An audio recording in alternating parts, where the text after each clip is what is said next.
우리 오늘 갈라디아서 1장 뒷부분 11절부터 24절까지 말씀을 함께 나누려고 합니다. 이 11절 오늘 읽은 이 부분부터가 이제 갈라디아서가 이제 기록하려고 하는 진짜 본론 내용을 이제 기록하기 시작하는 부분이 이제 나오기 시작합니다. 그래서 사실 이 11절부터 시작해서 우리가 24절까지만 1장까지만 본문 읽었습니다. 네, 다음 주 되면 이제 2장 앞부분을 볼 텐데 2장 앞부분까지도 똑같은 주제와 관련해서 연관되어 있는 그런 내용으로 되어 있습니다. 그래서 어떻게 보자면 오늘 이제 나누는 말씀이 종결되는 것이 아니라 다음 주로 이제 연결이 되어지는 그런 내용이라고 할 수 있습니다. 11절에 보시면 사도 바울이 갈라디아서를 쓰면서 제일 처음에 참 인상 깊은 인사말로 본문을 시작하죠. 형제들아 라고 이제 말을 하고 시작을 합니다. 형제들아 이렇게 이야기를 했는데 사실 우리야 뭐 교회에서 다들 익숙하게 이런 표현을 사용하죠. 옆에 있는 사람을 보고 형제 자매 그렇게 부르잖아요. 그렇죠? 물론 그게 익숙하지 않아서 안 부르시는 분도 계십니다만 교회 안에서만 쓰는 이 용어가 아닐까 싶습니다. 형제 자매. 그래서 가끔 이렇게 식당에 가면 이제 아주머니 부를 때 제가 아주머니라고 부르면 안 오시더라고요. 언니 이렇게 불러요 오던데. 그죠? 근데 강하게 이 습관이 들어가지고 그분이 교회 다니시는 분도 아닌데 자매님 일로 좀 잠깐 와보세요. 그러죠. 보통 식당에 가서 그런 말 쓰는 사람은 목사 이제 이렇게 딱 보면 알죠. 그죠? 월요일 날 낮에 여자들 주변에 쭉 둘러앉아서 혼자 밥 먹는 남자가 있으면 목사. 그 다음에 식당에 가서 이제 서빙 하시는 분한테 자매님 이렇게 부르는 사람 이렇게 있으면 이제 목사 이렇게. 형제들아라고 표현을 했는데 사실 이 단어 하나가 굉장히 감격스러운 그런 호칭입니다. 또 이 단어가 이 갈라디아서를 쓰면서 사도 바울이 어떤 입장을 갖고 있는지를 그런 보여주는 내용이기도 하죠. 원래 사도 바울은 유대인이었고 이 갈라디아 성도들은 다 이방인이었습니다. 그래서 예전에 복음을 만나기 전에 사도 바울과 이 갈라디아 성도들은 아무 상관이 없는 사람들이었고 뿐만 아니라 이 사도 바울 입장에서 보면 갈라디아 성도들은 개 되지만도 못한 그런 불결한 이방인들이었죠. 우리도 마찬가지로 이방인들입니다. 여러분들 가끔 가다 보면 자기가 모태신앙인이라고 해서 유대인인 줄 착각하는 분들이 계세요. 3대, 4대, 100대서부터 다시 신앙생활을 했어도 우리 다 이방인들입니다. 어떻게 할 수가 없는. 이방인들에 불과했던 사람들이었는데 그들을 향해서 이제 형제들아 이렇게 부르는 그런 관계가 되었죠. 뿐만 아니라 이방인들이었을 뿐만 아니라 또 이제 복음을 알지 못하던 사람들이었는데 바울이 가서 복음을 증거하고 교회를 세우고 그들이 복음 안에서 구원받은 하나님의 자녀가 되고 그래서 이제 형제들아 이렇게 부를 수 있는 그런 관계가 된 거예요. 뿐만 아니라 현실적으로 보면 이 형제들이라고 하는 호칭은 조금 관계면에서 놓고 보면 잘 어울리지 않은 그런 호칭이기도 합니다. 왜냐하면 복음 안에서 하나가 되기는 했지만 사도 바울이 참 지난번에 말씀드린 것처럼 피땀을 흘려가면서 피눈물을 흘려가면서 목숨을 내어놓고 헌신하고 수고해서 갈라디아 교회를 세웠습니다. 그래서 바울은 교회를 세운 사람, 말씀을 증거하고 가르치는 사람이고 갈라디아 교회의 성도들은 그 말씀을 듣고 배운 사람들이죠. 그러니까 그냥 교회 안에서의 질서나 또 복음 안에서의 관계를 생각해도 형제들아 이렇게 부르기보다는 차라리 그냥 성도들아 아니면 제자들아 아니면 내 자녀들아 이렇게 부르는 게 어쩌면 더 맞을지도 몰라요. 근데 사도 바울이 그렇게 안 부른단 말이에요. 그렇게 부르지 않고 뭐라고 부릅니까? 형제들아 이렇게 불렀어요. 형제들아. 그러니까 이 형제들이라고 하는 호칭은 굉장히 의도를 갖고 있는 호칭인 거예요. 이 복음 안에서 비록 사도 바울은 전하는 사람이고 갈라디아 성도들은 복음을 전달받는 사람들이지만 또 복음에 관한 지식이나 책임에 있어서 사도 바울과 이 교회 성도들 간에 굉장히 차이가 있는 것이 현실이지만 그걸 사도 바울이 몰라서 그런 게 아니라 그럼에도 불구하고 동등한 자격과 신분으로 부르고 있는 거죠. 형제들아. 이건 나중에 가면 뒤에 나오는 얘기도 마찬가지입니다. 예루살렘을 향해서 하나님께서 처음에 먼저 복음을 주시고 은혜를 주셨고 갈라디아 성도들에게는 나중에 은혜를 주셨지만 그들이 다 복음 안에서는 동등한 입장에 서 있다고 이야기를 하는 거예요. 누구는 사도이고 누구는 성도이지만 누구는 먼저 복음을 들었고 누구는 나중에 들었지만 누구는 예수님을 직접 보고 만지고 같이 식사하고 개인적으로 교제하면서 복음을 듣고 누구는 주님을 한 번도 보지 못한 채 복음을 들었지만 그 모든 사람들이 다 복음 안에서 하나가 되고 이전에는 갖지 못했던 그런 관계를 맺은 그래서 이제 형제들이 된 거죠. 그와 같은 의미를 이제 사도 바울이 담아서 갈라디아 성도들을 향해서 형제들아 이렇게 부르고 있습니다. 우리 옆에 있는 사람을 보고 한번 이렇게 불러볼까요? 형제님, 자매님 한번 이렇게 불러봅시다. 자매님 참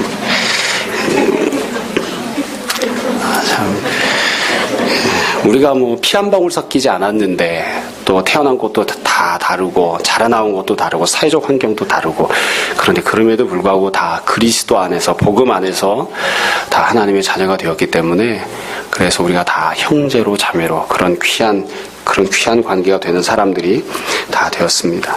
사도 바울이 11절, 11절에 보시면 앞으로 첫 번째 본론에서 어떤 내용에 대해서 이야기하려고 하는지, 설명하려고 하는지를 제일 처음에 이제 주제가 무엇인지를 알려주고 있습니다. 그래서 11절, 12절만 잘 보시면 뒷장 2장 전반부까지 무슨 얘기가 나올지 쭉 알 수 있습니다. 여러분 11절 다시 한번 보시기 바랍니다. 제가 다시 한번 읽어드릴게요.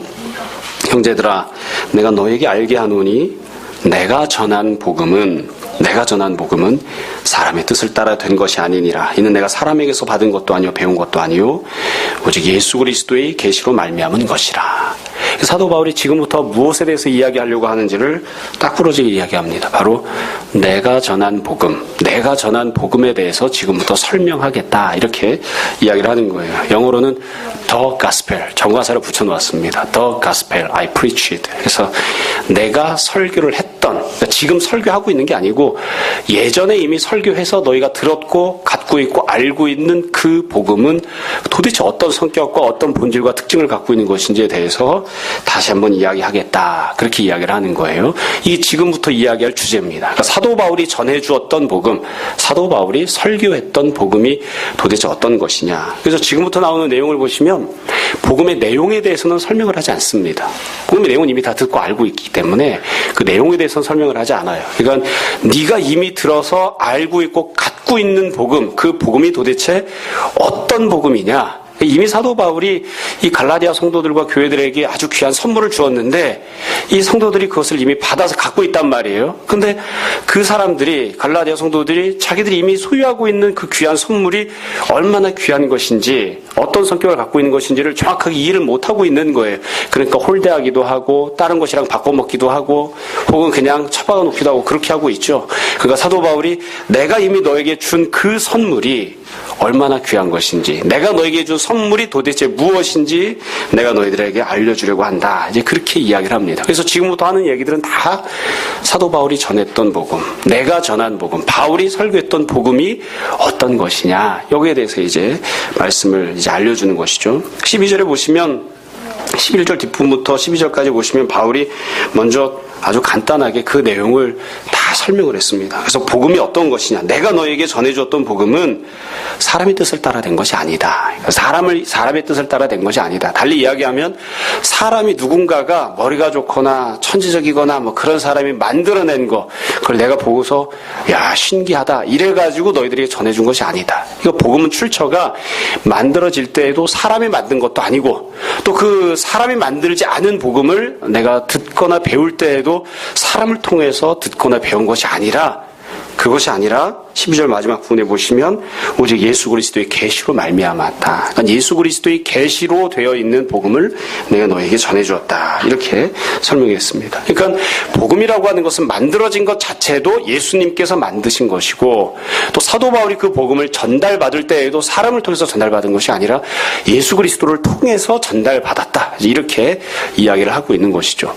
물론 이 복음은 예수님께서 만드신 것이기 때문에, 예수 그리스도와 관련된 것이기 때문에 사람이 전달해줘도 상관없습니다. 가령 예루살렘 성도들이 혹은 사도 베드로가 사도 바울에게 전달해 주었다. 그렇다고 해서 복음이 바뀌는 건 아닙니다. 그렇게 전달을 받거나 배워도 상관은 없는데, 사도 바울은 뭐라고 이야기하냐면 복음 자체도 예수 그리스도께서 말미암은 것, 예수 그리스도로부터 만들어진 것, 그리고 나는 그 복음을 받을 때에 누군가한테 사람을 통해서 전달받은 것이 아니라 예수 그리스도로부터 직접 전달받은 그 복음을 내가 너희들에게 알려준 것이다. 내가 그 복음을 너희들에게 설교했다. 이렇게 사도 바울이 이야기합니다. 앞부분에 나왔던 표현으로 이야기하면 어떤 사람들이 이야기하는 다른 복음과는 다르다. 어떤 사람들이 말하는 그런 다른 복음과 다르게 내가 너희들에게 전한 복음은 예수 그리스도께서 직접 주신 것이고 예수 그리스도로부터 전달받은 것이다. 사도 바울이 그렇게 선포를 했습니다. 그러면서 오늘 이제 첫 번째 13절부터 24절까지 내용을 보시면 사도 바울이 내가 전한 복음이 어떤 것인지를 첫 번째로 설명을 하는데요. 두 번째 이제 2장에 넘어가서 설명을 하고요. 자기 자신이 어떻게 살아왔는지 삶의 여정을 쭉 설명하면서 사도 바울이 이 자기가 전해줬던 복음에 대해서 이야기를 합니다. 그래서 이 13절부터 보시면 여러분 주보에 제가 끼워드린 간지를 이렇게 한번 보시기 바랍니다. 이 본문을 제가 간지로 넣어드렸죠.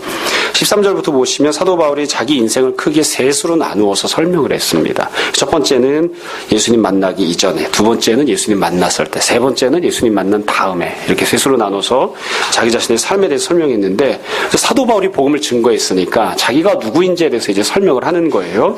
그래서 처음에 보십시오. 바울이 자기 자신이 예수님 만나기 전에 어떤 사람이었는지를 설명하죠. 13절, 14절에 보시면 이렇게 설명합니다.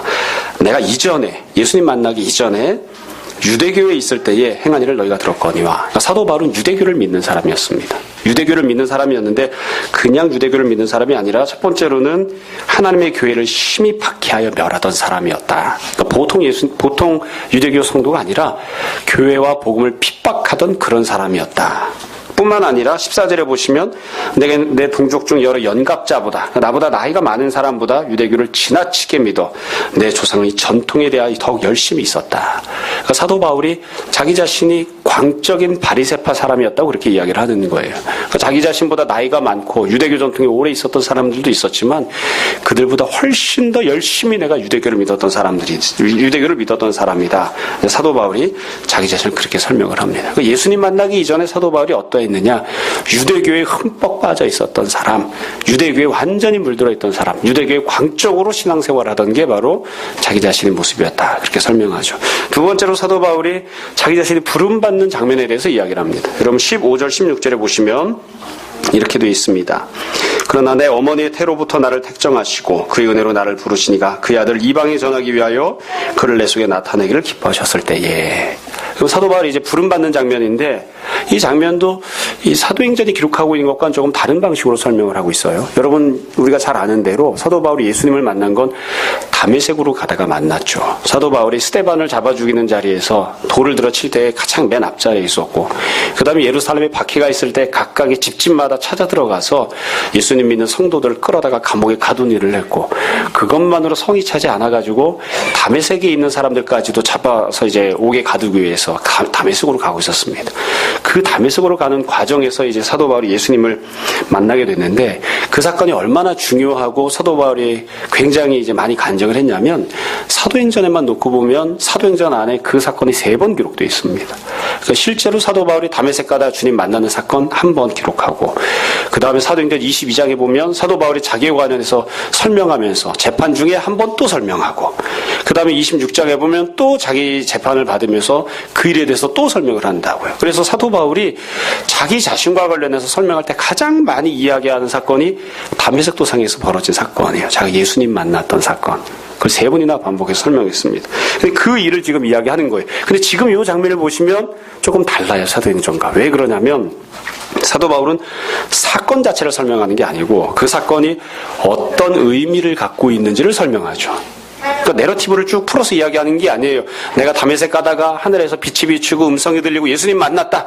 이런 식으로 사건 자체에 대해서 쭉 설명하는 게 아니라 그 사건이 어떤 의미를 갖고 있는지를 설명을 했다고요. 여러분 15절 보세요. 그러면서 사도 바울이 뭐라고 설명했냐면 그러나 내 어머니의 태로부터 나를 택정하시고 그러니까 내가 태어나기 전부터 하나님이 나를 선택하셨다. 왜 선택하셨느냐? 두 번째로 그의 이름으로 나를 부르시니까 그의 아들을 이방에 전하기 위하여. 그러니까 하나님이 나를 선택하시고 부르신 목적이 무엇이냐면 나를 통하여 복음을 예수 그리스도를 이방 땅에게 증거하고 선포하시기 위해서 나를 부르셨다. 그게 내가 예수님 만난 사건이다. 이렇게 표현한 거예요. 조금 이게 그래서 독특합니다. 여러분들 만약에 내가 처음 예수님 만나던 장면을 각각 간증해 보세요. 이야기해 보세요. 그럼 여러분 뭐라고 이야기하시겠습니까? 다 여러 가지 이야기 하겠죠. 제가 처음 교회 가던 이야기는 몇 번 말씀드렸죠. 딱지치기 하다가 딱지 잃어버려가지고 동네 형이 딱지 준다고 해서 교회 갔습니다. 저희 옆집에 있는 형, 2개 건너 있는 이름도 참 아직도 선명하게 기억합니다. 박영록. 그 형은 아직 지금은 교회를 안 다닌다고 하는데 그 형이 제가 딱지치기 하다 딱지를 다 잃었는데 그 형이 저한테 제안을 한 거예요. 호진아, 딱지가 갖고 싶으냐? 그래서 당연히 갖고 싶죠. 그랬더니 교회 가면 딱지 줄게. 그래가지고 저 처음에 교회 갔습니다. 딱지 준다는 말에. 교회 갔더니만 선생님이 첫 주에 하신 말씀이 교회에서 만화 영화를 보여준다. 그래서 만화 영화를 볼 때까지 꾸준히 10달인가 1년을 꾸준히 교회를 갔습니다. 만화 영화를 보기 위해서. 그때는 제가 목사를 할 거라고는 전혀 생각도 못했습니다. 근데 이 사도 바울이 자기가 예수를 만난 이유가 있었는데 그 과정을 쭉 설명할 때 사건을 설명한 게 아니라 이렇게 설명했다고요. 내가 그때 예수를 만난 게 아니라, 내가 어쩌다 보니 예수를 만난 게 아니라, 내가 태어나기 전부터 하나님께서 나를 작정하시고, 하나님께서 나를 선택하시고, 뿐만 아니라 나는 예수를 알지도 못했는데, 나를 통해서 이방 땅에 교회를 세우고 복음을 증거할 목적을 갖고 하나님이 나를 부르셨다. 그래서 그 하나님을, 그 예수를 내가 그때 만났다. 이렇게 고백한 거예요. 여러분은 여러분이 처음 신앙생활을 시작하던 장면, 주님을 만났던 장면에 대해서 간증하고 고백하라 그러면 뭐라고 말씀하시겠습니까? 사도 바울이 이야기한 것처럼 내가 지금 그때는 몰랐는데 내가 지금 뒤돌아보니까 정말로 하나님이 나를 구원하시기 위해서 창세전부터 나를 예비하시고 작정하시고 선택하셨다. 그리고 하나님께서 나를 그저 지옥 갈 것을 그냥 건져서 하나님 나라에 보내기 위해서만이 아니라 나를 통해서 누군가에게 복음을 전하기 위하여, 또 그 누군가가 누구인지 내가 알고 있어서 A라고 하는 사람에게, B라고 하는 사람에게, C라고 하는 부류의 사람들을 구원하고 건지기 위해서, 나를 사용하시기 위해서 하나님이 나를 구원하시고 건져주셨다. 우리가 그렇게 고백할 수 있는가? 사도 바울은 그런 식으로 지금 고백하고 있는 거예요. 그런 식으로 고백하고 있는 거죠. 아마 여러분들 다 애기 낳아서 키우는 분들은 그런 고백을 할 거예요. 내가 왜 이 남자랑 이 여자랑 결혼을 했을까? 여러 가지 이야기하지만, 그러나 내가 이 아이를 낳고, 이 아이를 양육하고, 이 아이를 자녀 삼고, 이 아이를 제자로 삼기 위해서, 이 아이에게 구원받은 하나님 자녀가 되게 하시려고 하나님이 나로 가정을 이루게 하시고 나에게 복음을 듣게 하셨다. 그렇게 이야기하죠. 그렇죠? 저만 그렇게 얘기하나요? 예. 그 전에는 꿈도 못 꿨잖아요. 그렇죠? 왜 나를 부르셨는지 잘 몰랐는데 아이를 낳고 양육하면서 이 아이를 내가 주의 자녀로 삼으라고 그렇게 나를 부르셨다고 그렇게 고백하죠. 여하튼 이렇게 사도 바울이 자기가 부름받는 장면에 대해서 이제 고백을 해요. 이게 인생을 살면서 가장 중요한 전환점이었죠. 그 다음에 사도 바울이 자기가 예수님을 믿고 부름받은 다음에 어떻게 했는지를 설명을 합니다. 자기 자신이 어떻게 살아온지를 쭉 설명하면서 이후에 또 3개의 장면을 나눠서 기록을 하고 있어요. 여러분 16절 뒷부분부터 17절에 보시면 내가 곧 혈육과 의논하지 않고 또 나보다 먼저 된 자들을 만나려고 예루살렘으로 가지 아니하고 아라비아로 갔다가 다시 다메섹으로 돌아갔노라. 사실 내가 예수님 처음 믿게 되었으면 자기 혈육을 찾아가거나 자기가 성장했던 곳, 내가 태어난 곳, 내가 성장한 곳, 내가 교육받은 곳, 그런 사람들을 찾아가서 만나거나 그들과 교제하거나 혹은 그들로부터 복음과 관련된 이야기를 듣거나 그럴 수도 있는데 사도 바울은 그렇게 안 했다 이거예요. 그리고서 어디로 갔냐면 처음으로 사도 바울이 갔던 곳이 아라비아와 다메섹입니다. 그러니까 아라비아로 갔다가 다메섹으로 다시 돌아갔다.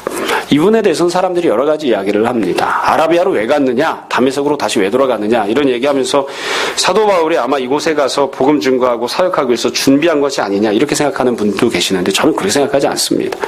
아라비아로 갔던 것은 사역을 하기 위해서 갔다고 그렇게 생각합니다. 왜 그러냐면 사도 바울은 다메섹 가는 그 도상에서 예수님 만난 다음에 곧장 다메섹에서부터 복음을 증거하기 시작했습니다. 그게 우리랑 다른 점이에요. 그러니까 사도 바울은 다메섹 가다가 예수님을 만난 다음에 나는 복음을 잘 몰라. 무엇이 복음일까? 나를 찾아오신 예수님이 누굴까? 그걸 좀 배워야 되겠다. 그래서 어딜 배우러 간 게 아니에요. 다메섹에 들어가자마자 예수 그리스도가 하나님의 아들이시고 구원자시라고 곧장 증거하고 선포하기 시작했어요. 곧장 증거하고 선포하기 시작합니다. 그래서 조금 이따가도 이야기를 하겠지만 그래서 우리가 다른 건 잘 모르겠는데 그 한 가지는 알 수 있어요. 바울은 무언가를 배웠기 때문에 복음을 알게 된 사람이 아니에요. 다메섹 도상에서 예수님을 만나고 그 자리에서 즉각 예수 그리스도를 믿고 주님에 관한 충분한 사실과 지식들을 습득한 사람이에요. 우리가 이건 인간적으로 설명이 안 돼요. 어떻게 이해할 수가 없어요. 어떻게 다메섹 가다가 거기서 예수님 만났는데 만나자마자 이미 예수님을 믿은 사람들을 향하여 복음에 대해서 증거하고 가르칠 수 있었을까? 잘 설득이 안 되죠. 이해하기가 참 어려워요. 그래서 이건 놓고 고민하다가 많은 사람들이 내리는 결론은 아주 간단합니다. 아마 예수님께서 다메섹 도상에서 이 사도 바울 만나셨을 때에 만난 그 자리에서 마치 컴퓨터 하드디스크 카피하듯이 사도 바울의 두뇌 속에다가 복음에 관한 모든 지식을 한꺼번에 확 집어넣어 버려 주신 게 아니냐. 그렇게 이해를 합니다. 하나님께서 그렇게 하셨으면 그렇게 하는 거지 뭐 우리가 무슨 말 할 말이 있겠습니까? 그렇게 설명하는 것 말고는 따로 어떻게 설명할 방법이 없어요. 바울이 어디 가서 복음을 배워본 적이 없으니까. 예수 그리스도의 복음의 진리에 대해서 다른 애가 학습한 적이 없기 때문에 어떻게 다메섹에서 예수님 만난 다음에 곧장 말씀을 증거하고 설교하기 시작했을까? 그것도 불신자들에게 뿐만이 아니라 믿는 사람들에게. 하나님께서 그에게 복음에 관한 지식을 사도 바울이 고백하는 것처럼 사람을 통해서 배운 게 아니라 그리스도의 계시로 주님께서 그에게 온전한 지식을 가질 수 있게끔 그에게 복음에 관한 지식을 한꺼번에 다 집어넣어 주셨다. 한꺼번에 그에게 계시로서 알려주셨다. 근데 우리가 그렇게 이해한다고요. 그래서 사도 바울이 갖고 있는 계시에 대한 지식과 복음에 대한 지식과 우리가 갖고 있는 복음에 대한 지식은 좀 달라요. 내용은 똑같지만 그 복음에 대한 지식을 습득하게 되는 과정은 달라요. 사도 바울은 계시로서 그 복음의 지식을 받았고 우리는 미리 복음을 알고 있는 누군가로부터 그 복음을 들었기 때문에 배웠기 때문에 알고 있는 것이죠. 사실 과정은 중요하지 않습니다. 알고 있는 복음의 내용이 똑같기 때문에 어떤 과정을 통해서 알게 되었냐는 중요하지 않고 사도 바울이 여튼 그래서 복음을 이제 갖게 된 거예요. 자, 다시 원래로 돌아가서 사도 바울이 예수님 만난 다음에 처음으로 간 곳이 아라비아인데 아마 여기에 가서도 이제 사역을 하다가 다메섹에 가서도 사역을 했던 것 같아요. 그 다음에 두 번째로 방문한 곳이 어디냐면 예루살렘입니다. 이 예루살렘에 갔던 내용을 보시면 18절에 보시면 그 후 3년 만에 내가 개발을 방문하려고 예루살렘에 올라갔다. 그러니까 3년 동안 예루살렘에 안 갔다 이거예요. 그러니까 오랜 시간 예루살렘에 안 갔고 그리고 나서는 예루살렘에 올라가서는 18절 마지막 부분에 보시면 그와 함께 15일을 머무는 동안 그러니까 3년 만에 찾아가서는 딱 보름만 같이 있었던 거예요. 그러니까 한참 동안 예루살렘에 가지 않았다가 잠깐만 있었다 이렇게 얘기하는 거죠. 뿐만 아니라 19절에 보시면 주의 형제 야고보 외에 다른 사도들을 보지 못하였노라. 또 다른 여러 사도들이 있는데 그중에 그냥 야고보만 한 사람만 만나보았다. 다른 식으로 이야기하면 예루살렘에 올라가서 내가 복음을 배우거나 뭐 특수한 훈련을 받거나 무슨 세미나에 참석하거나 그런 게 아니다. 근데 예루살렘에 가서 복음을 배워갖고 온 것이 아니다. 이제 그렇게 이야기하는 것이죠. 그 다음에 21절부터 24절에 보시면 사도 바울이 전도 여행 다녔던 곳에 대해서 이야기를 합니다. 21절에 보시면 그 후에 내가 수리아와 길리기아 지방에 이르렀으나 이렇게 되어 있는데 사도행전에 보면 이 수리아와 길리기아 지방을 갔던 경우들이 이제 몇 번 나오는데 사도 바울이 2차 전도 여행을 갈 때에 처음에 갔던 곳이 수리아와 길리기아 지방이었습니다. 그러니까 아마 2차 전도 여행을 갔던 때를 이야기하는 것 같아요. 22절에 보시면 그리스도 안에 있는 유대 교회들이 나를 얼굴로는 알지 못하고 다만 우리를 박해하던 자가 전에 멸하려던 그 믿음을 지금 전한담을 듣고 나로 말미암아 하나님께 영광을 돌리니라. 그러니까 이미 교회들이 있었고 성도들이 있었는데 그 교회들과 성도들에게 사도 바울은 알려져 있는 사람이 아니었어요. 그냥 그런 사람이 있는가 보다 이렇게만 있는 것이지 이 수리아나 길리기아 지역에 있었던 이미 세워져 있던 교회, 이미 예수를 믿던 성도들은 사도 바울을 모르는 그런 상황이었다. 근데 그 상황에서도 사도 바울이 이미 복음을 증거하고 있었다. 바울이 이렇게 이제 이야기를 하는 것이죠. 그래서 사도 바울이 자기 자신에 대해서 이제 설명하면서 이제 어떤 단계를 가지고 설명을 했는가 여러분 잘 다시 한번 기억을 더듬어 보십시오. 첫 번째는 내가 예수님 믿기 전에, 두 번째로는 예수님 만났을 때, 세 번째로는 예수님 믿은 다음에 자기 고향에서 예루살렘에서 이미 교회가 있었던 수리와 길리기아 지방에서 이렇게 쭉 자기 자신에 대해서 쭉 설명을 했죠. 그러니까 사도 바울이 갈라디아 성도들에게 복음을 전해주었는데 그 복음을 전한 내가 누구인지를 이런 식으로 쭉 설명을 이제 한 것입니다. 근데 이제부터가 중요합니다. 그러면 왜 이렇게 사도 바울이 자기 자신의 삶에 대해서 이렇게 쭉 설명을 했느냐? 사실 사도 바울이 자기 자신이 누구인지를 설명하기 위해서 이렇게 얘기하는 건 아니에요. 사도 바울은 자기 자신에게 지금 강조점을 두고 있는 게 아닙니다. 뭐에 대해서 강조점을 두고 있냐면 내가 전한 복음이 어떠한 것이냐. 이 이야기를 하기 위해서 지금 바울이 여지껏 살았던 삶을 이야기한 거예요. 사도 바울이 자기 자신을 선전하거나 자기 자신을 주장하거나 내가 대단한 사람, 내가 탁월한 사람, 내가 말하는 것이 복음, 내가 말하는 것이 항상 옳고 다른 사람이 이야기하는 건 틀리고 이런 식이 아니에요. 처음에 1장 맨 앞부분서부터 이야기를 했지만 복음을 증거하느냐 그렇지 않느냐가 중요한 것이지 누가 그 얘기를 했느냐는 중요하지 않단 말이에요. 그래서 사도 바울이 뭐라고까지 이야기하냐면 내가 전한다 할지라도 혹은 하늘에서 내려온 천사가 이야기한다 할지라도 다른 복음을 전하면 그 사람은 저주를 받을 것이다. 누가 전했는지 별로 중요하지 않아요. 누가 전했는지 중요하지 않아요. 그것이 과연 복음이냐 복음이 아니냐 이게 제일 중요한 것이죠. 그러니까 사도 바울이 갈라디아 성도들에게 내가 전한 복음에 대해서 이야기하기 위해서 지금 쭉 이런 이야기를 했단 말이에요.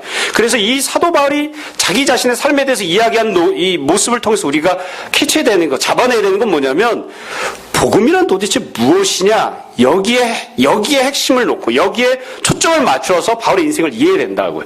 그렇게 놓고 보면 아주 쉬운 사실 몇 가지를 알 수 있습니다. 첫 번째로 복음은 유대교가 아닙니다. 복음은 유대교에서 나온 게 아니에요. 사도 바울이 뭐라고 이야기하냐면 자기 인생을 쭉 이야기하면서 내가 예수님 믿기 전에 어디에 있었다고요? 유대교에 있었다고요. 열심으로 유대교를 믿는 사람, 교회를 핍박하던 사람이었어요. 근데 그 사실을 이야기하는 건 뭐냐면 갈라디아 성도들에게 내가 옛날에 유대교에 있었다. 그 유대교의 결과물로 나온 게 복음이 아니다. 이 얘기를 하고 싶은 거예요. 복음은 유대교에서 만들어진 게 아니에요. 오늘날에도 가끔 성도들이 그런 질문을 할 때가 있어요. 유대교인들은 구약을 믿으니까 유대교랑 기독교는 형제가 아닙니까? 아니에요. 형제가 아니에요. 복음은 유대교에서 나온 게 아니에요. 여러분 잘 생각하셔야지 됩니다. 잘 기억하셔야지 돼요. 수가성 여자가 예수님께 질문했던 말이 있었죠. 예수님께서 사마리아를 거쳐 지나가시다가 수가성 여자에게 물을 달라 그랬어요. 그랬더니만 그 여자가 뭐라고 이야기합니까? 당신은 유대인 남자인데 왜 나에게 물을 달라 하느냐? 수가성 여자는 예수님을 누구로 이해했냐면 유대인 남자로 이해를 했어요. 그러니까 예수님 뭐라고 이야기하시나요? 풀어서 얘기하면 이렇게 대답하신 거예요. 너는 내가 누군지 모르고 있다. 나는 지금 유대인 남자로서 너에게 이야기를 하고 있는 것이 아니다. 하나님의 아들로서 내가 너에게 이야기하고 있는 것이다. 그러니까 예수 그리스도께서는 유대인으로서 이 땅에 오시긴 했지만 복음이 유대인으로부터 말미암은 게 아니에요. 유대인에게서 복음이 만들어진 게 아니에요. 나중에 예수님께서 예루살렘에서 설교하실 때도 그렇게 말씀하시죠. 사람들이 왜 메시아를 다윗의 자손이라고 하느냐? 유대인들은 메시아가 다윗의 자손이라고 생각했습니다. 근데 예수님 그걸 부정하시잖아요. 메시아는 다윗의 자손이 아니다. 만약에 메시아가 다윗의 자손이라고 한다면 왜 이 다윗이 메시아를 향해서 주님이라고 불렀겠느냐? 그래서 다윗이 존재하기 이전부터 메시아가 존재했고 다윗이 이 메시아를 향해서 주님이라고 불렀기 때문에 메시아는 절대로 유대인이 아니다. 메시아는 절대로 다윗의 자손이 아니다. 그러니까 나는 너희들이 생각할 때는 다윗의 자손이라고 그렇게 해서 너희들이 나를 부르고 그렇게 이해하지만 나는 다윗의 자손으로 너에게 온 게 아니다. 그렇게 예수님 말씀하셨어요. 그러니까 우리가 예수님께서 친히 말씀하신 내용을 통해서 알 수 있는 것. 복음은 유대교가 아닙니다. 유대교에서 나온 게 아니에요. 그러니까 이 갈라디아 성도들은 유대교에 대해서 열등의식을 가질 필요가 없어요. 왜냐하면 아무리 유대교가 전통이 깊고 역사가 깊고 유대교를 통해서 하나님께서 은혜를 베푸시고 구원을 이스라엘 백성들에게 베풀어 주셨다 할지라도 유대교에서 구원이 나오는 게 아니에요. 유대교회에서 복음이 나온 게 아니에요. 갈라디아 성도들이 들었던 복음은 오직 그리스도로부터 말미암은 것이지 유대교에서 말미암은 것이 아니다. 우리들도 마찬가지입니다. 유대교에 대해서 열등의식 가질 필요 없습니다. 유대교 몰라도 됩니다. 몰라도 됩니다. 우리가 유대교를 알려고 하거나 구약성에 대해서 알려고 하는 이유는 그것도 하나님의 은혜이고 구원이고 그것을 똑바로 잘 알아야 복음에 대해서 잘 알 수 있기 때문인 것이지 우리가 제사를 드리거나 혹은 어디 성전에 나가 이렇게 안 하죠. 그것은 다 없어졌으니까 폐해졌으니까 완성되었으니까 복음은 구원은 유대교로부터 말미암은 것이 아닙니다. 그 다음에 사도 바울이 보면 자기가 예수님을 만났던 장면 이외에 만난 다음에 세 가지 장면들을 쭉 이야기를 하잖아요. 뭐라고 이야기하냐면 자기가 원래 태어나서 성장했었던 혈육들이나 고향 땅을 찾아가지 않았죠. 그렇죠? 그래서 복음은 나에게 익숙한 내가 원래 태어나고 내가 성장했던 그런 것들과도 아무 상관이 없는 거예요. 사도 바울은 자기가 배웠던 것, 자기가 태어나면서 갖고 있었던 기득권, 자기가 원래 살던 사회 문화 이런 것들을 갈라디아 성도들에게 전해준 게 아니에요. 복음은 그런 것들이랑 하등 아무 상관이 없어요. 아무 상관이 없습니다. 뿐만 아니라 사도 바울은 예루살렘에 가지도 않았다 이렇게 이야기하잖아요. 예루살렘에 3년 만에 올라가서 고작 보름만 있었고 야고보 이외에 다른 사도는 만나보지도 않았다 이렇게 얘기했죠. 그러니까 이 복음이라고 하는 것은 예루살렘과도 상관이 없어요. 예루살렘에서 만들어진 것이 아니다 이거예요. 여러분 이 부분도 매우 중요한 것이죠. 왜 중요하냐면 하나님께서 예루살렘에 복음을 주셨습니다. 그래서 예루살렘이 은혜를 받았습니다. 누구도 그걸 부정하지 않아요. 맞습니다. 그러나 예루살렘이 복음을 만들어낸 게 아니에요. 예루살렘도 우리와 마찬가지로 은혜를 받은 사람들인 거예요. 예루살렘도 우리와 마찬가지로 구원을 받은 사람들이지 예루살렘들이 자기가 원하는 대로 구원을 만들어낸 게 아니에요. 복음을 만들어낸 사람들이 아니라고요. 복음은 예루살렘에 하나님께서 복음을 주셔서 예루살렘을 통해서 사마리아로 전달되고 사마리아를 통해서 이방 땅으로 전달된 것이죠. 예루살렘이나 사마리아나 사도들이나 모든 직분자들은 복음을 받아서 전달시켜주는 통로로서의 역할만 했을 뿐이지 그들이 복음을 만들어내지 않았다고요. 그렇기 때문에 예루살렘이 원래 갖고 있었던 신앙생활에 있었던 패턴이나 예루살렘이 원래부터 갖고 살았던 문화적인 가치나 예루살렘이 익숙해야 하던 거 그런 거 아무 상관없어요. 복음이랑. 그들이 받은 은혜를 나도 똑같이 받는 것뿐이지 예루살렘으로부터 내가 전달받았다고 해서 예루살렘이 우리보다 더 우월하냐? 그렇지 않다. 그렇지 않다. 복음은 갈라디아 교회에 전달되어진 복음은 예루살렘과는 하등 상관이 없는 것이다. 그들도 형제이고 나도 형제이다. 그들도 은혜 받은 자들, 그들도 구원받은 자들이고 나도 구원받은 자들이다. 다시 이야기합니다. 사도 바울이 지금 똑같이 선포하는 거예요. 너도 은혜 받은 자, 나도 은혜 받은 자. 너도 구원을 받은 자, 나도 구원을 받은 자. 너도 복음을 받은 자, 나도 복음을 받은 자. 나는 복음을 전달하는 전달자일 뿐이지 그리스도께서 주신 계시를 받아서 너에게 전달해주는 사람일 뿐이지 나는 복음을 만드는 자가 아니다. 예루살렘도 마찬가지로 복음을 만드는 자가 아니다. 이거 오늘날 우리들에게도 마찬가지로 똑같이 적용할 수 있습니다. 가끔 가다 보면 제가 몇 번이나 말씀드리지만 복음은 서구적인 것이라고 생각하는 사람들이 있어요. 복음의 전통은 유럽에 있다. 복음의 전통은 미국에 있다. 그들이 우리보다 복음을 먼저 들었죠. 맞습니다. 그들이 우리보다 복음을 먼저 들었으니까 맞습니다. 그들이 갖고 있는 기독교 역사가 우리보다 깊습니다. 기독교적인 문화가 더 많죠. 그러나 그들이 복음을 만든 것은 아닙니다.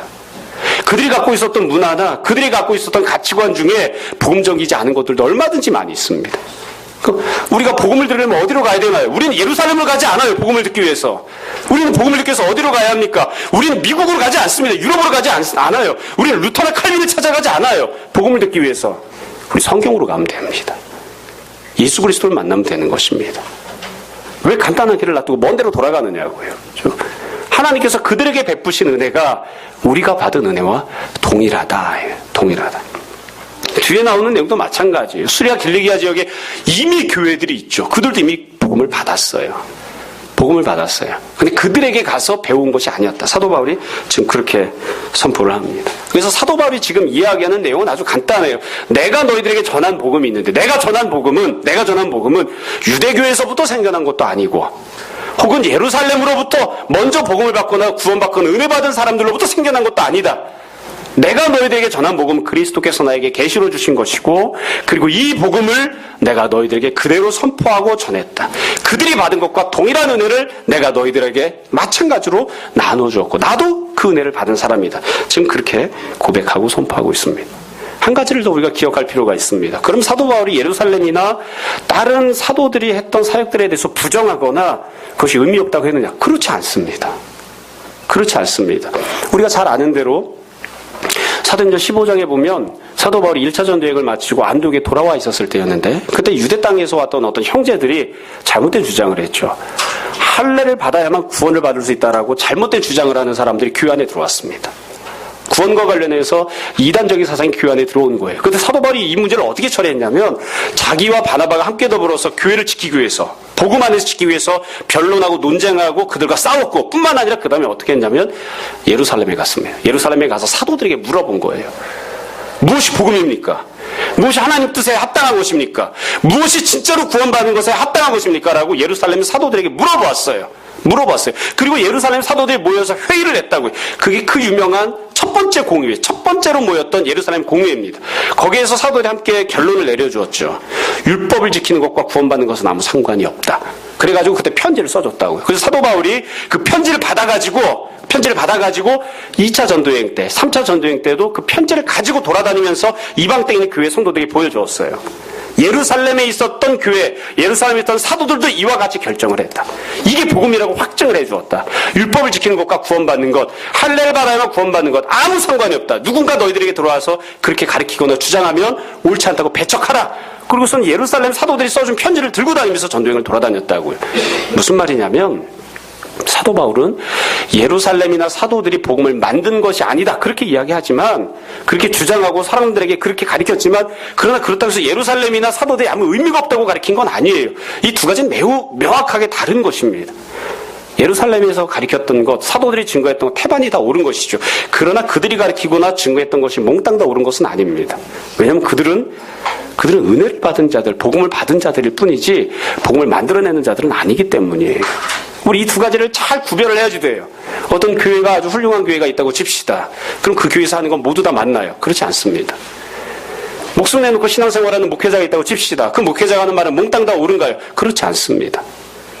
그 사람이 하는 태반이 옳지만 그러나 그 사람이 하는 것 중에 내가 이전에 갖고 있었던 문화, 내가 태어날 때부터 갖고 생활했었던 가치관, 그리고 저건 예루살렘 출신이니까, 저건 어디에서 박사해 갖고 온 거니까, 저건 정통 유럽파니까 그런 것들도 많이 들어있는 것이죠.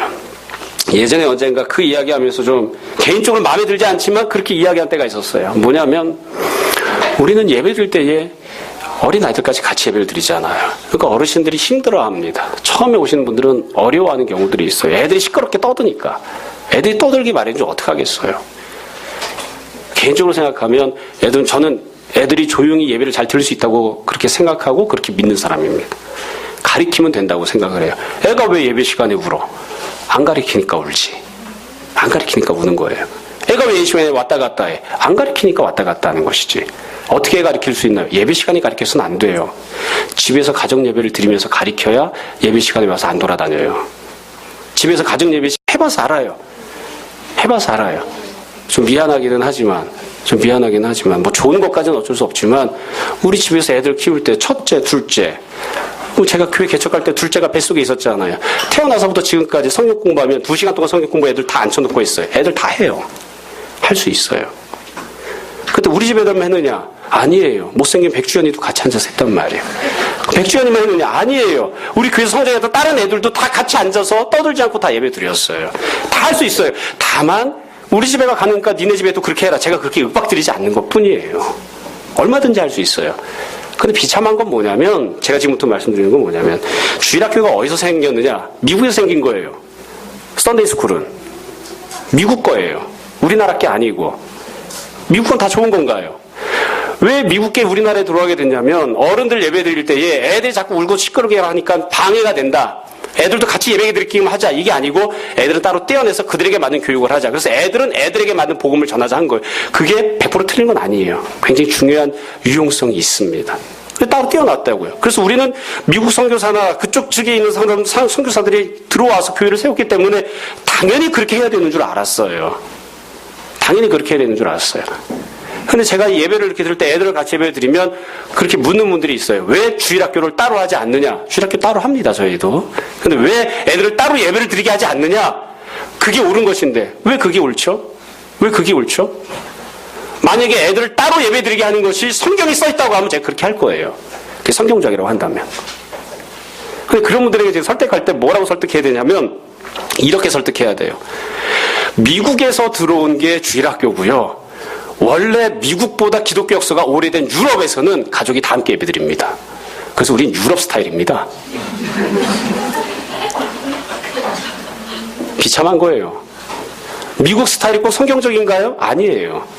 유럽 스타일이 성경적인가요? 아니에요. 그런데 사람들이 미국 스타일을 고집할 때 이건 유럽 스타일입니다. 이러면 아 그렇구나 이러고선 수긍을 해요.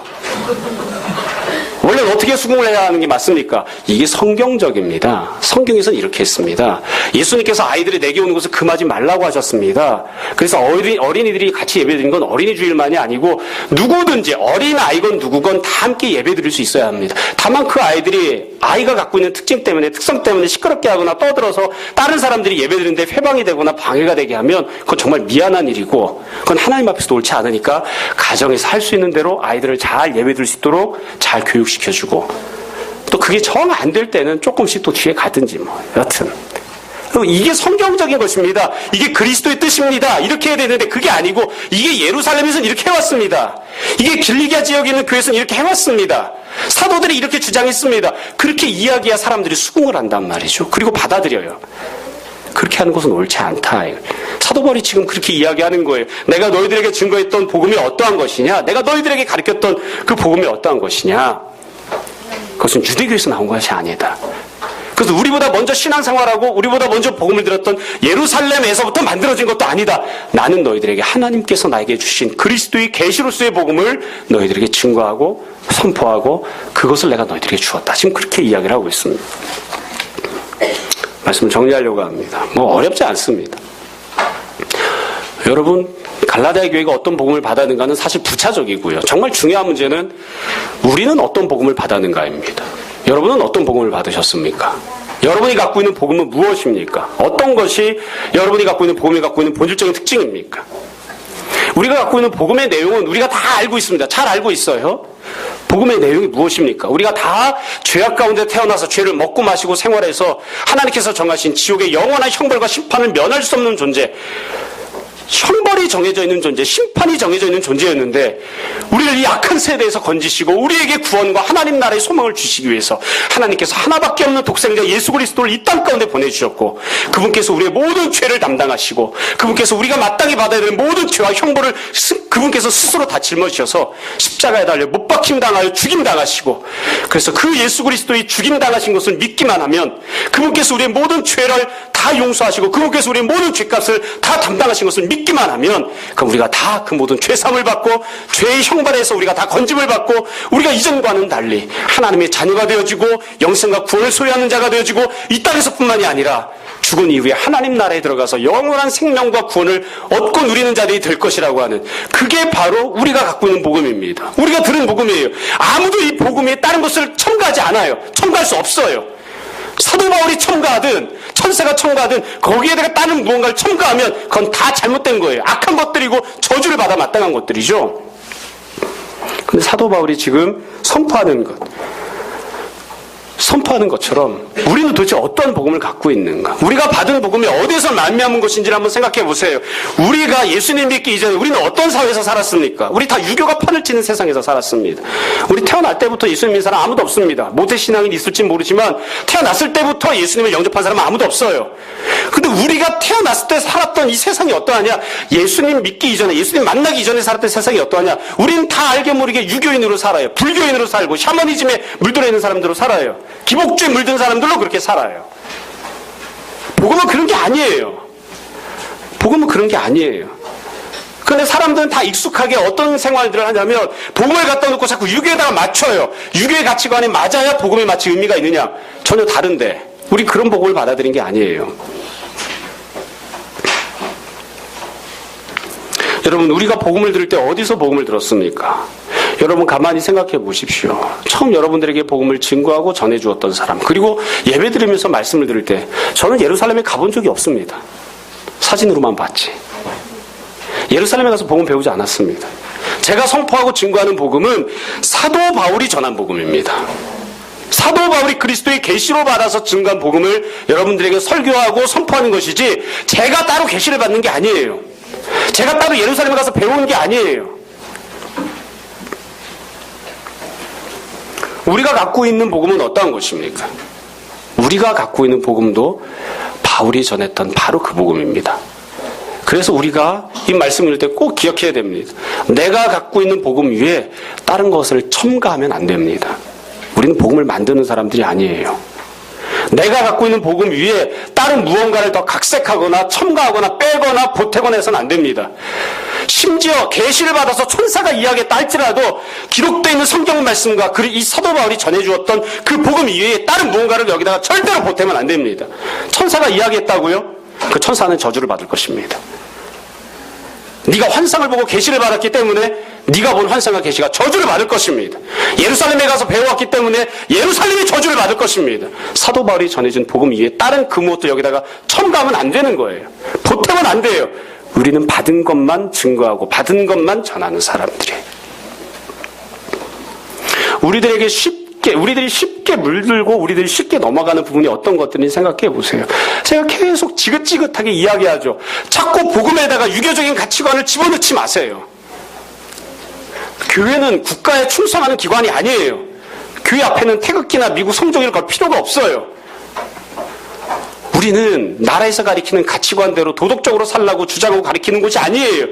복음은 유교에 맞아야만 하는 게 아닙니다. 세상의 가치관에 맞아야만 하는 것도 아닙니다. 내가 성장해왔던, 내가 태어나서 배우고 익숙해져 왔던 것들을 자꾸 복음에다 집어넣지 말라고요. 우리는 우리가 받은 사도 바울이 전해준 그 복음을 그대로 잘 유지해야 합니다. 다시 이야기합니다. 자꾸 무당이 떠들어대는 것처럼 계시를 받았느니 환상을 보았느니 그러면서 하나님께서 말씀해 주신 이 복음 위에다가 다른 것을 더 집어넣지 말라고요. 다른 것을 집어넣지 말라고요. 첨가해서는 안 됩니다. 바꿔서도 안 됩니다. 제가 목사가 될 때 선서했던 게 있습니다.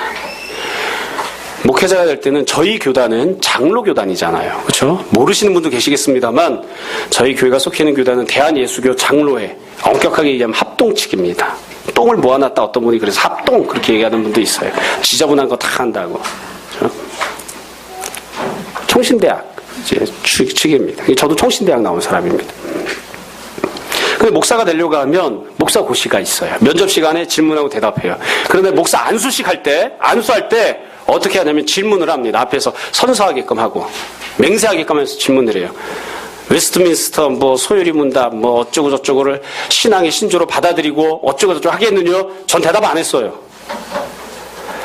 나는 칼빈의 제자가 되기 위해서 목사가 된 사람 아니에요. 칼빈이 지가 잘나면 얼마나 잘났다고. 칼빈도 틀릴 수 있는 거예요. 칼빈은 예수님이 아니에요. 칼빈은 사도 바울이 아니에요. 칼빈은 사도 베드로가 아닙니다. 우린 칼빈주의가 좋아서 칼빈주의에서 주장하는 신조들이나 교리들이 옳기 때문에 받아들이기는 하지만 그러나 우리는 칼빈의 제자가 되는 사람들 아니에요. 루터의 제자가 되는 사람들 아니에요. 어거스틴의 제자가 되는 사람들 아니에요. 그들도 우리와 마찬가지 형제들이에요. 그들도 틀린 것들이 있습니다. 그들이 태어나면서부터 익숙하게 살아왔던 삶의 문화 속에서 그 복음적이지 않은 것들을 복음에다 집어넣은 것들이 있습니다. 우리는 성경만 믿는 사람들이에요. 예수 그리스도께서 피로 값주고 사신 그 구원의 복음만 믿는 사람들이지 따르게 이야기하는 것들 누군가가 이야기하면 얼마든지 틀릴 수 있어요. 예루살렘도 우리와 형제이고 칼빈도 우리와 형제이고 루터도 우리와 형제입니다. 그런데 그들은 복음을 만들지 않습니다. 쉽게 이야기할게요. 여기저기 쫓아다니면서 이상한 소리 하는데 자꾸 열심을 내지 마십시오. 우리가 들어야 할 복음은 이미 성경 안에 다 들어있습니다. 누가 천사가 내려와서 환상을 보고 계시를 이야기해줬다. 그 사람 그렇게 떠들게 내버려 두십시오. 거기를 쫓아다니지 마세요. 누가 이러쿵저러쿵 해서 교회 와서 성공하고 누가 부자가 되고 그런 것도 그 사람들은 그렇게 하지만 우리는 거기 쫓아다닐 필요가 없습니다. 그건 복음이 아니니까.